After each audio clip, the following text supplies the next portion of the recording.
Hello boys and girls, it's Miss Jenkins, your art teacher, and I am here today in the spirit of Halloween to work on a cool Dia de los Muertos project, and that's the Day of the Dead. It's something very special in Hispanic culture, and we are going to make a skull with the idea of foil painting, okay? However, if you do not have a cardboard or foil or a collection of colored Sharpie style markers, like permanent markers, then you just need to do this on paper, okay? But you would follow all the steps except the beginning when I'm working on attaching the foil to the cardboard. But if you have cardboard, then you'll use cardboard, okay? And this is just cardboard from a box, all right? And so that's what you'll need. You'll need a piece of cardboard that's rectangular in shape. You'll need foil. This is just household foil that you would find in your kitchen. You'll need Sharpie or permanent style markers, different colors, including black. If you do not have Sharpie, then you'll just need white paper and regular markers or colored pencils. You'll need some tape if you're doing the foil thing, because you need to be able to tape your foil. And you'll need either a very dull pencil or a thinner paintbrush that you can use the bottom tip of that paintbrush. So not the brush part, but the bottom of it to actually incise into your foil, okay? All right, so let's get started. So you're gonna take your foil and you wanna make sure it's bigger than the actual size of your cardboard. You wanna make sure it is bigger than the cardboard, and you're going to lay your cardboard down.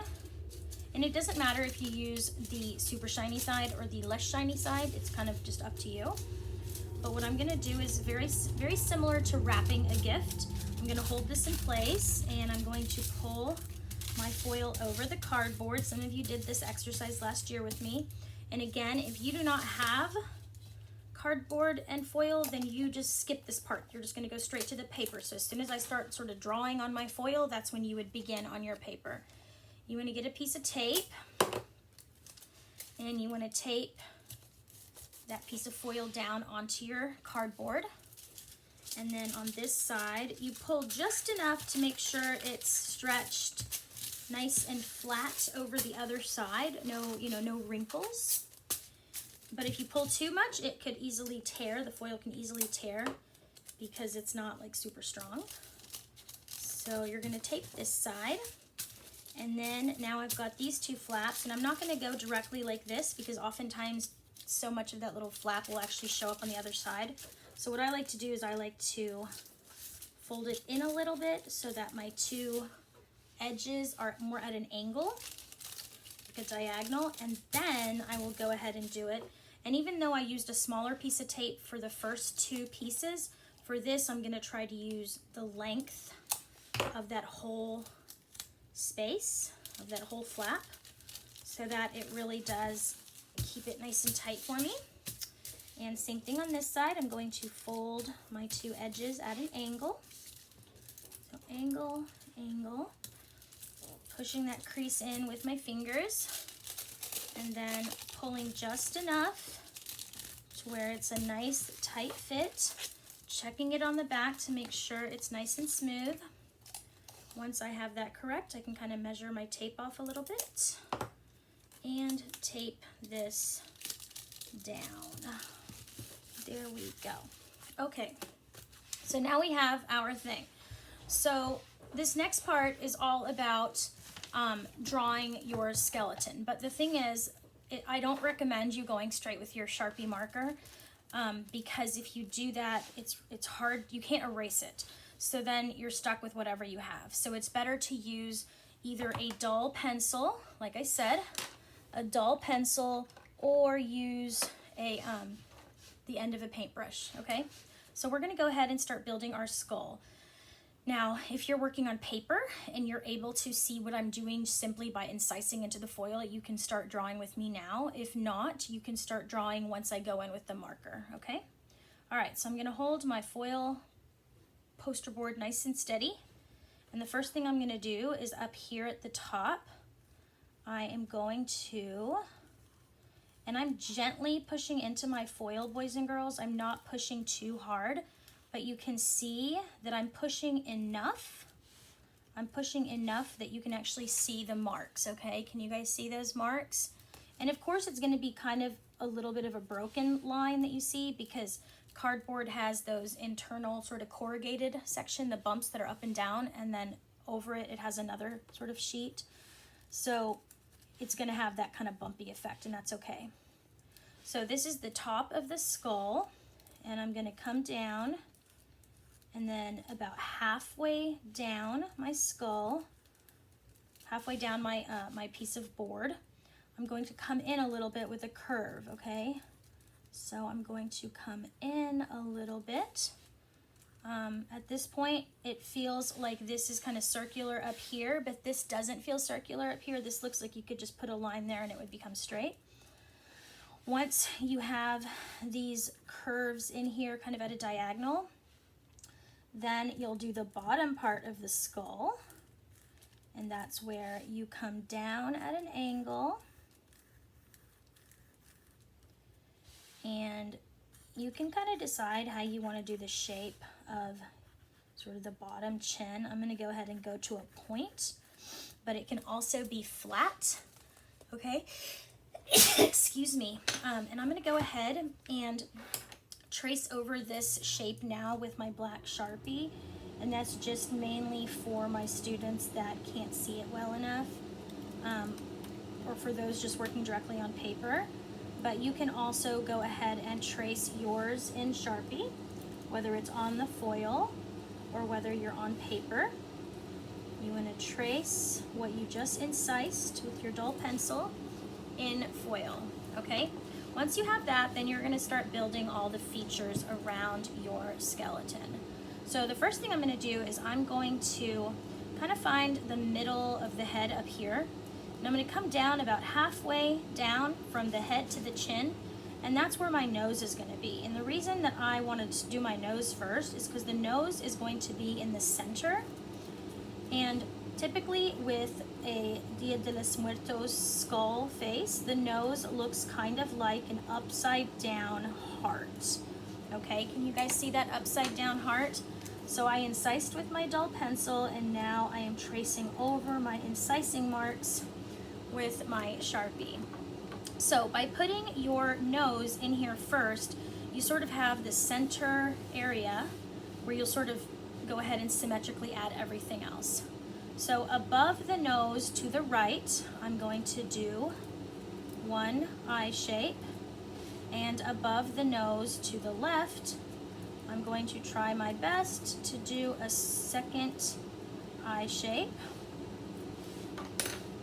And if you are not happy with the results, you adjust when you go in with your marker, okay? So if you have a little bit of a mess up, you can just adjust. Like I have a tiny little bit of a mess up here with my incising, and I'm just gonna ignore it and adjust it with my marker. So now that I have that, I'm going to go ahead and start drawing directly around my eye with my marker, because now that I have my line here with my circle, I can just go ahead and build sort of these flower petals around it. And so that's pretty easy to do. And I'm gonna do the same thing over here. I like to have symmetry. It doesn't mean that you have to have symmetry with your colors necessarily across the project, but I think all the Dia de los Muertos skulls that I have looked at are symmetrical in design, okay? I'm also going to go ahead and do another black framed circular shape inside the eye that I've already created. And so it looks like our eyes are almost flowers. The next thing I'm going to do is I'm going to go back to my pencil, and I'm going to create a little heart right here, right above, in between the two eyes. And that heart is going to be the beginning of my sort of spider web top of the skull thing that I'm going to do. So straight line up straight line diagonal, and I'm just gonna do the same thing. So I've got 3 on the side of this vertical line, and I'm gonna do 1, 2, 3, and I'm gonna go ahead and trace that with my black Sharpie. And if you're using a thin, like an ultra fine Sharpie, that is okay, as long as you're just not pushing so hard, because an ultra thin Sharpie is sharper, so therefore it can pierce through the foil if you're not careful. And then I'm going to continue adding some designs, but first I'm going to go ahead and show you how we do the teeth, okay?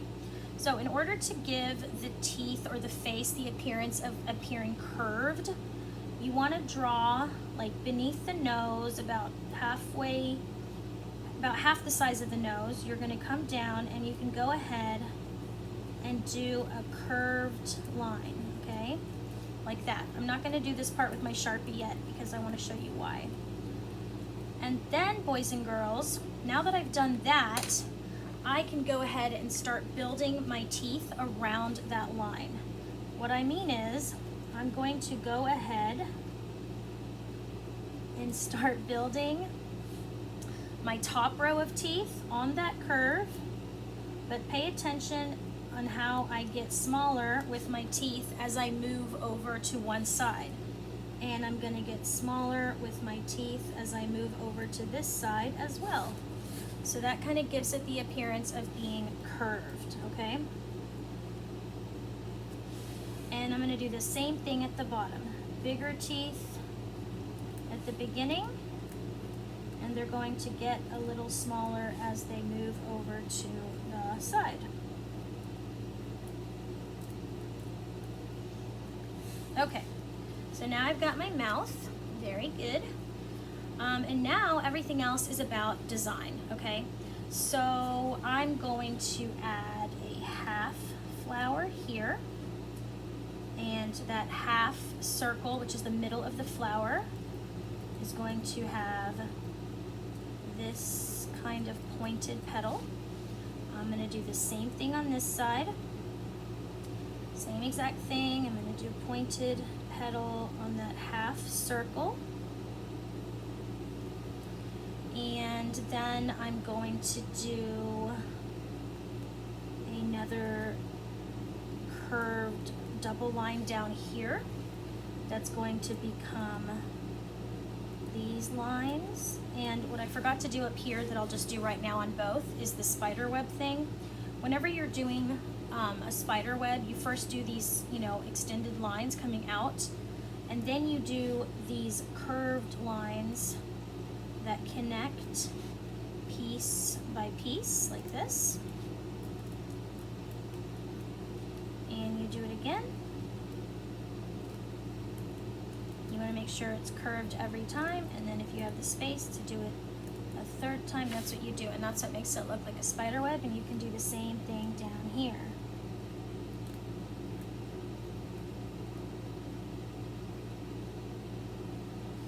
All right, what else can we do? I'm gonna go ahead and take these lines and make them like vines and add some leaves to them. I'm gonna do the same thing over here. It doesn't have to be exactly the same kind of line, just similar thematically. And then I'm going to come over here and add some curved lines that go above the flower. So about here, over, and over. And I think I'm going to stop there. Now, all that I just did here, you don't have to do any of that. You can totally do your own thing on the inside. You can even Google Dia de los Muertos skulls, and you would see so many amazing examples all over the place.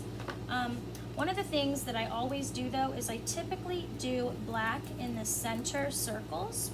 So when you're using your permanent marker, like regular marker will not work, okay? It needs to be permanent markers. but I always tend to do black on the inside circle, and then everything else becomes really, really bright. So the first thing you would want to do is decide on sort of your background color, because your background color is going to be, you don't want it to, you know, to conflict with the colors that you lay all around it. But just like you can see here that certain things have been broken apart, you can go ahead and make connections like that so that you can say, okay, so this background color is going to be something, this side is going to be a different color, this side a different color. So you can decide what to do in those situations. So I'm going to use yellow inside my spider web. And I'm just going to do a little bit more coloring with you, and then let you go off and finish it on your own, because this is all about your choices now, okay? When you're adding color, sometimes it takes away the black Sharpie. That's normal. You can always go back and add your black Sharpie if it's kind of fading away too much. You can go back and add it. Sometimes you don't need to add it because it just kind of looks good the way it is. It's really a personal preference. And then when you're using the Sharpies, you're not really using the tip of the Sharpie, you're sort of using the side part of the Sharpie, like the flatter side of the Sharpie. That's what you want to actually use to create your colors, okay? So that's it, my friends. I'm going to go ahead and let you go so you can finish this. But here's a finished example. I'll have this photographed on Seesaw so you can actually see my finished example. But have a great time, enjoy yourself, and I can't wait to see what you produce. Ciao, my friends.